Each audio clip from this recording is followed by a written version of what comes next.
কিছু হয় না ওদের।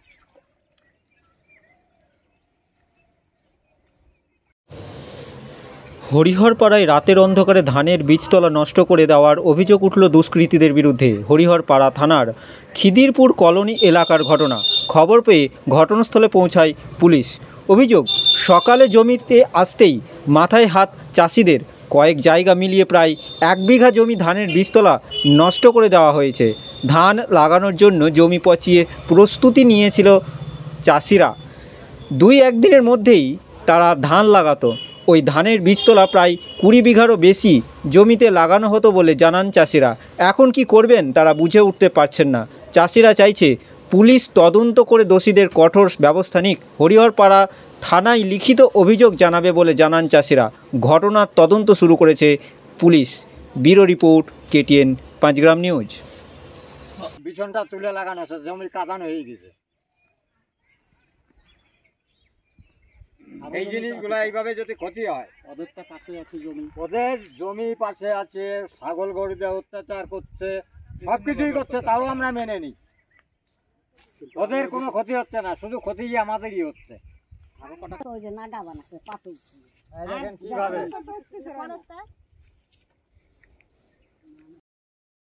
লাগিয়ে ফেলেছে, তাই এটুকু খানিকটা হয়ে গেছে। এসব কতদিন সহ্য করা যায়? ওটা হচ্ছে ওদের মুসলমানদের, এটা হচ্ছে আমাদের হিন্দু। শুধু মুসলমানের হিন্দুটাই হলো বলো।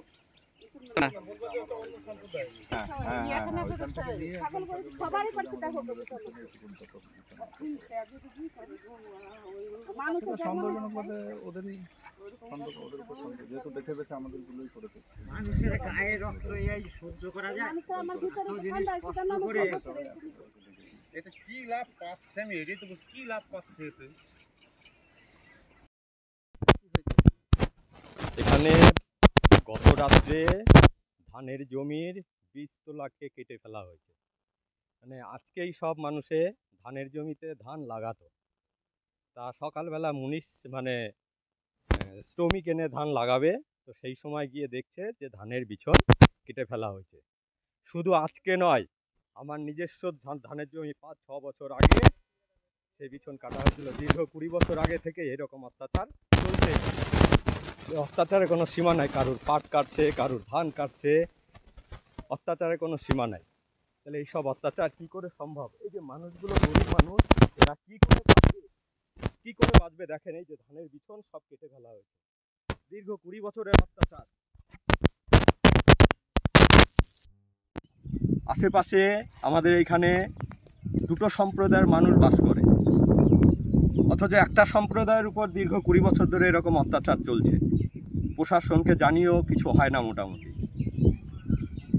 তাহলে কি বলা যায়? খালি একটা সম্প্রদায়ের মধ্যে কন্টিনিউ এরকম অত্যাচার চলবে, তাদের ছেলে পেলে আছে, কী করে মানুষ করবে? তারা খাবে কি? যে আজকে যে 20 বিঘা জমির বিছন কেটে দিয়ে গেল, সেটা আর এর প্রতিক্রিয়া কী হবে মানুষের? কি চাইছেন এখন কি চাইছি, কে কেটেছে, কারা কেটেছে, তাদের ইমিডিয়েট ধরতে হবে। যদি দরকার পড়ে কুকুর এনে এদের করা দরকার, ধরা দরকার। বছরের পর বছর এত অত্যাচার আর সহ্য হয় না। কি নাম আপনার? আমার নাম প্রদীপ কুমার রায়।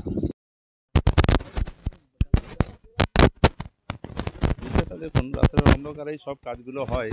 এর আগেও একাধবার হয়েছে, কিন্তু সেটা ইন্ডিভিজুয়ালি 1-2 পরিবারের উপরে এইভাবে বিছন কাটা হয়েছে। খবরটা আমি পেয়েছিলাম, তারা হয়তো তখন সেইভাবে কমপ্লেনটা করেনি বা হয়তো সহ্য করে নিয়েছে। কিন্তু এবারের বিষয়টা সম্পূর্ণ আলাদা। এবারে আমাদের পাশাপাশি হিন্দু সম্প্রদায়, মুসলিম সম্প্রদায় সবই আমরা সম্প্রীতি বজায় রেখে যেভাবে কাজটা এখানে মাঠঘাট চাষ হয় সেভাবেই করে যাচ্ছি। কিন্তু এবছরটা দেখছি বিছন মোটামুটি 20-25 বিঘা বিছনের সম্পত্তির বিছনের চারাগুলো সব ঝুড়ে দেওয়া হয়েছে। এবার আমরা তো সরাসরি কাউকে করতে পারি না, এরা কোন দুষ্কৃতী সম্প্রদায় এটা করছে। তবে এটা একদমই খুবই বাজে কাজ হচ্ছে। এটা আমাদের পেটে লাথি মারার মতো। এখানে সব গরিব মানুষ যারা চাষাবাদ করে খায়, ধানের বিছনটা করে তারা ধান চাষ করে খাবারটা যোগায়। তো কে যে করেছে আমরা আনুমানিক কাউকে করতে পারি না। অন্ধকারে যেহেতু কাজটা হয়েছে, তো বিষয়টা চিন্তার বিষয়। থানায় জানিয়েছি, থানায় আমি আইসি সাহেবকে ফোন করেছিলাম এবং আমার ভিডিওটা তুলে আমি পাঠিয়ে দিয়েছি এবং থানা থেকে এসেছিল একটা এসেছিল। হ্যাঁ, বিষয়টা নিয়ে আমরা লিখিতভাবে অভিযোগ করে আসবো। আপনি আমাদের ডেকেছেন, আমরা যাবো।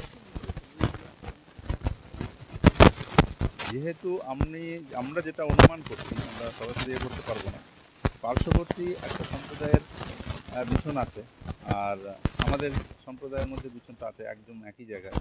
আমাদেরগুলো জুড়ে দিয়েছে, তাদেরগুলো ভালো আছে, সেই জন্য আমরা সন্দেহটা নর্মালি সেই দিকে আমাদের যাচ্ছে যে হয়তো তাদের মধ্যে কেউ করেছে। আমরা এটুকুই বলতে পারি, তার বেশি কিছু না। আমার নাম দীপক বিশ্বাস, আমি এই পাড়ারই বাসিন্দা। হয়েছে মানে আমি আগামী দিন ধান লাগাতাম, আমার জমি কাদান হয়ে গেছে, মানে সেই জমির বিছনটাকে জুড়ে দেওয়া হয়েছে। কে করেছে, রাত্রে করেছে, আমি তো দেখতে পাইনি। অত্যন্ত ক্ষতি, যে ক্ষতিটা হয়েছে, মানে এখন আমার মনে হচ্ছে যে আমার বাচ্চা বন্ধু কেটে দিয়েছে এরকম পরিস্থিতি। এখন কে করেছে এটাই আপনাদের কাছে জানতে চাচ্ছি। তা 1.5 বিঘা, আমারটা 1.5 বিঘা, আরও আমার আশপাশে যাদের ক্ষতি হয়েছে তাদের আছে, তাদের 6 বিঘা মতো হবে মোট। আমারই তো 2.5 বিঘা জমি গেছে, আমার 2.5 বিঘা জমি। কত বিঘা ধান লাগানো হতো? ওই রকম 20 বিঘা, এর উপরে হবে, প্রায় 20 বিঘা। ধানের চারা, 20 তলা। 20 তলা। কি বলবেন, কারা কাটলো, কাদের উপর? সেটা এখন দেখা দেখতে পাইনি, তা কাকে করবো আমরা বলে? সেটা আমরা যখন ইডেল ধরতে পারিনি, এখন আমরা কে কথা বলতে পারছি না। হ্যাঁ, আমি চাচ্ছি এখন আমরা কি করে এই ধানটা না লাগাতে পারলে কি করে আমরা সংসার চালাবো আর কিভাবে বাঁচবো? প্রশাসনকে কি জানিয়েছেন? হ্যাঁ, জানানো হয়েছে, এসছিল, দেখে গিয়েছে, আবার ডেকেছে, যাব। হ্যাঁ, আমার নাম নিরঞ্জন রায়। এটা তো ধরো আমাদের কোনো শত্রু বা দুশ্মন আমাদের নেই, ঠিক আছে? এটা আমরা ধরো আগাগোড়া এরকম ফসল করি, ভাগের জমি, পরের জমি ধরো আমরা আবাদ করে খাই। জমিতে ধরো কাদান করা হয়ে গেছে আমাদের অলরেডি, মুনিশ করা আছে আমাদের। মুনিশ মানে আদিবাসী মুনিশ এসছে, আমরা লাগাতে আসবো। সকালবেলা যখন লোকজন নিয়ে এসছি জমিতে, এসে দেখছি বেছন মানে ধানের বিছনটা একবার হেসে দিয়ে সব কটাকে ঝুড়ি দিয়ে চলে গেছে। এবার আমারই যেরকম 2.5 বিঘে জমির বেছন চলে গেছে, এবার আমার পার্শ্ববর্তী যত আছে তাদেরকেও দেখা যাচ্ছে এখানে 20 বিঘে জমির ফসল ওরা কেটে ঝুড়ি দিয়ে চলে গেছে। এখন কে করে সেটা আমরা বলতে পারছি না আর কি। এখন আমাদের যে অবস্থা, এখন আমরা ধরো এখন কি করে ধান লাগাবো, কি করব, আমরাই বুঝতে পারছি না এখন। হ্যাঁ, আমরা এখন বর্তমানে এখন একটা টেনশনে আছি। এখন এই মুহূর্তে এখন ধান লাগাতে পারলে আমাদের ধরো ছেলেপেলে নিয়ে খাওয়া দাওয়ার কপালে কষ্ট আছে। এখন বেছনও পাবো না কোথাও, অতএব এই জমিটা আমাদের পড়ে থাকবে। আমাদের একটা দুর্ঘটনা ঘটে যাচ্ছে এখন। গেলবার এরকম হয়েছে আমাদের, গেলবার এরকম বেছন এরকম লাগাতে আসবো, তার 1 সপ্তাহ আগে দেখছি বেছন ধরে চলে গেল। যাক, পরের কাছ থেকে ধার দেনা করে এরকমভাবে আড্ডা করে জমিটা, এটা এখন ধরো কেউ দোয়া দিতে পারছি না। যখন অত দেখিনি আমি, আমরা দেখতে পাইনি বা কিছু বলতে পারছি না। এই কারণে আমি সকালে বেছনে মুনিশ নিয়ে আমি লোকজন নিয়ে এসেছি, জমি মানে ধান লাগাতে এসছি, মুনিশ পাট নিয়ে এসছি। এসে দেখছি জল ভরতে আসবো, এসে দেখছি আমার পেছনে এরকম জলের উপর ভাসছে আর কি। এখন কি বলবো, এখন আমরা এটাই চাইছি যে এটা একটু ভালোভাবে মানে করা যায়, সুস্থ বিচার পাই, মানে আমাদের একটু এটা মনে সান্ত্বনা পাই, এটাই আমরা চাচ্ছি আর কি। আমার নাম বিকাশ বালা। এখানে ধরো যেটা জমির ফসল নষ্ট করা যায় প্রায় 20 বিঘে হবে, আমার নিজেরই 2.5 বিঘা। মুর্শিদাবাদ জেলার নবগ্রামের 5 গ্রাম দক্ষিণ মোড় হাসপাতাল রোডে একসাথে X ray clinic and pathology centre নিয়ে উপস্থিত হয়েছে বিধান X ray clinic and pathology centre. এখানে দুস্থ মানুষদের কথা চিন্তা করেই একসাথে X ray clinic and pathology centre করা হয়। ভাবছেন আপনার থাকবার জন্য অসুবিধা হচ্ছে, এর সঙ্গে আপনার আরো একটি বড় সমস্যা হয়ে দাঁড়িয়েছে বাইক রাখার, তাই চিন্তা হচ্ছে আপনার, আর ভাবছেন মুর্শিদাবাদ জেলার নবগ্রামের 5 গ্রামে একটি ফ্ল্যাট ভাড়া পেলে ভালো হতো। সেই ভাবনা স্পষ্ট সত্য হবে আপনার জীবনে। আমাদের 5 গ্রাম দক্ষিণ মোড় বাস স্ট্যান্ডের কাছে 3 তলার উপর একটি ফ্ল্যাট ভাড়া দেওয়া হবে। এর সঙ্গে বাইক গ্যারেজও পাওয়া যাবে, সেই ব্যবস্থা করে রেখেছি আমরা আপনার জন্য। তাহলে আর আপনার চিন্তা ভাবনা করার কিছুই নেই, আজকেই আমাদের সাথে যোগাযোগ করুন মফিজুল হোসেনের সাথে। ও তাই তো মফিজুল হোসেনকে চিনতে পারবেন কি করে? তাই আমরা স্ক্রিনে দিয়ে রাখলাম একটি ফোন নম্বর, যদিও আমরাও মুখে বলে রাখছি ফোন নম্বরটি হলো 9733717743। স্থানটির নাম হচ্ছে 5 গ্রাম দক্ষিণ মোড় বাস স্ট্যান্ডের কাছে 5 গ্রাম দক্ষিণ মোড় হসপিটাল রোড। ধন্যবাদ।